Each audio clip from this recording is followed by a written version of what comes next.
Nous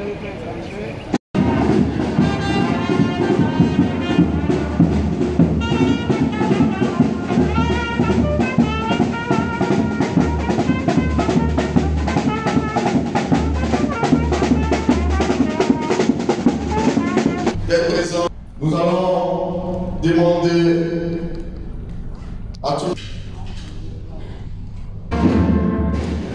L'ADECSI a été créée le 9 août 2009 pour promouvoir, défendre sur le plan national et international les intérêts juridiques et socio-économiques des travailleurs et travailleuses de toute catégorie et contribuer à l'amélioration de leurs conditions de vie et de travail.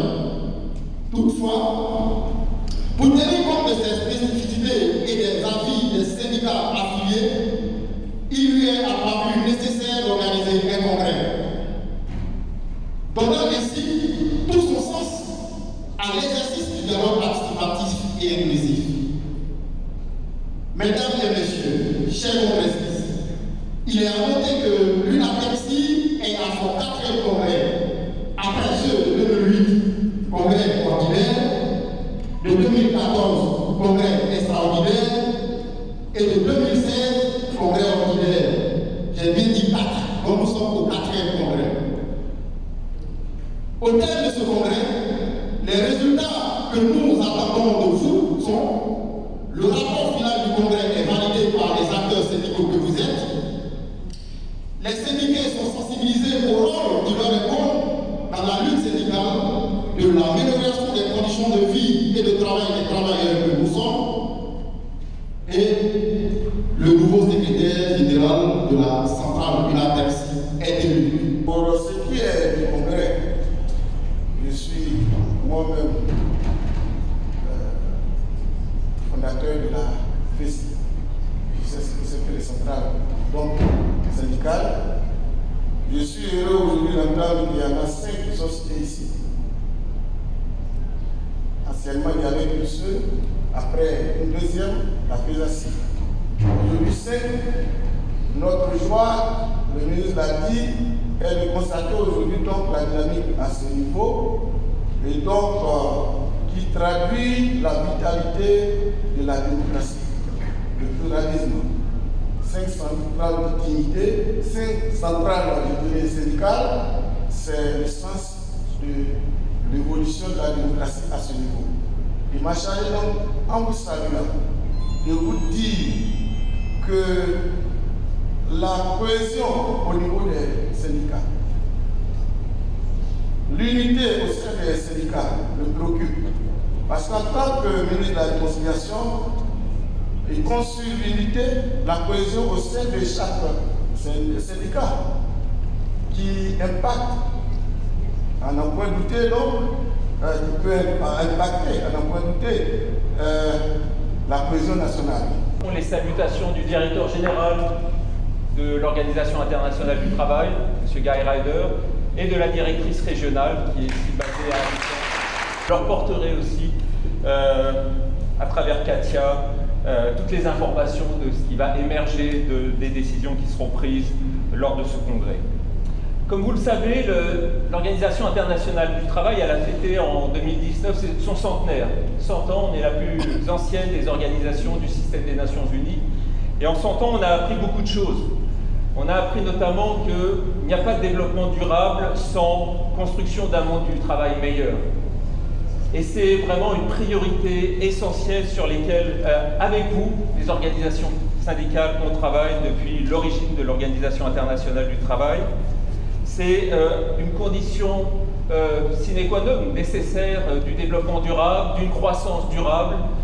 Et c'est des enjeux qui sont essentiels à l'heure actuelle au niveau de la Côte d'Ivoire. C'est un vrai honneur pour nous d'être associés à cet événement. Je rappelle que la Fondation Friedrich Ebert, FES, est installée au Nord-Kivu depuis 1791. Nous allons fêter notre 30 ans d'anniversaire cette année. Nous sommes une fondation allemande, social-démocrate.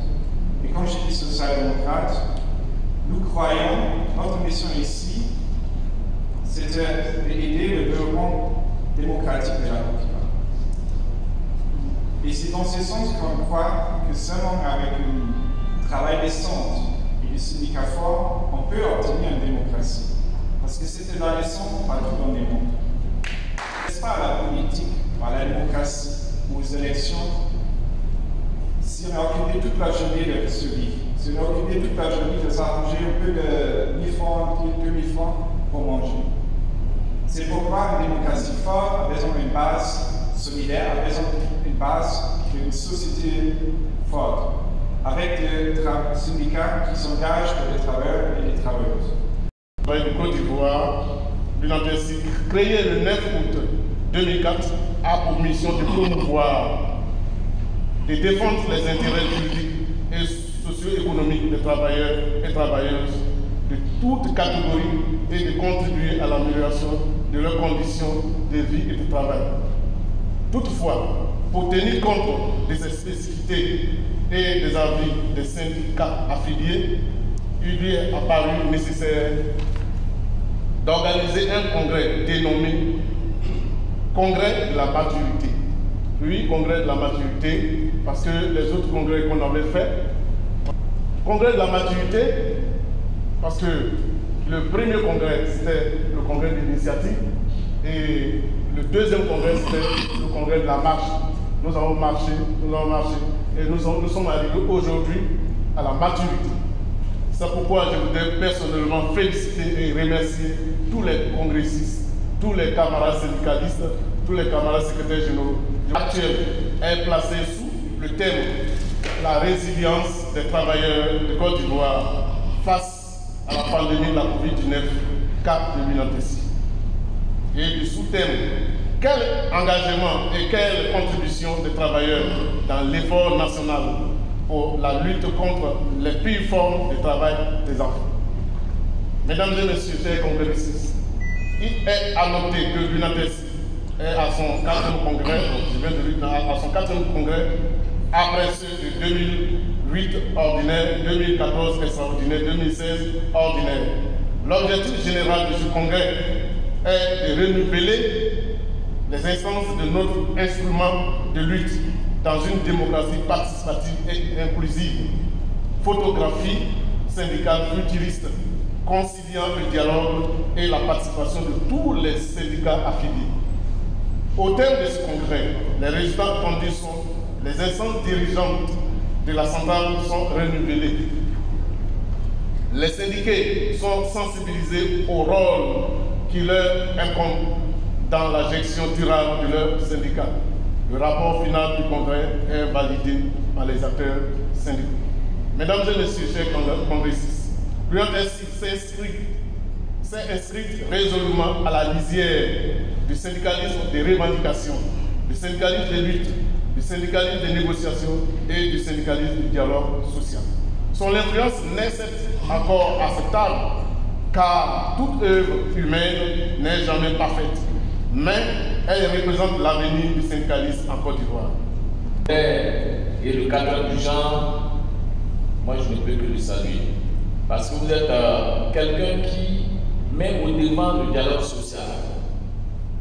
Et j'avoue que les fonctions que je m'occupe aujourd'hui me démontrent effectivement que le dialogue social est la voie pour de meilleures conditions de vie et de travail des travailleurs.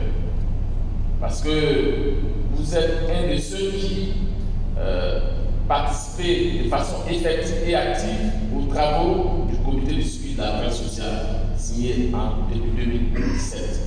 Je voudrais les syndicats sont des partenaires sociaux. Et en tant que partenaire, on doit travailler la main dans la main en se faisant des concessions.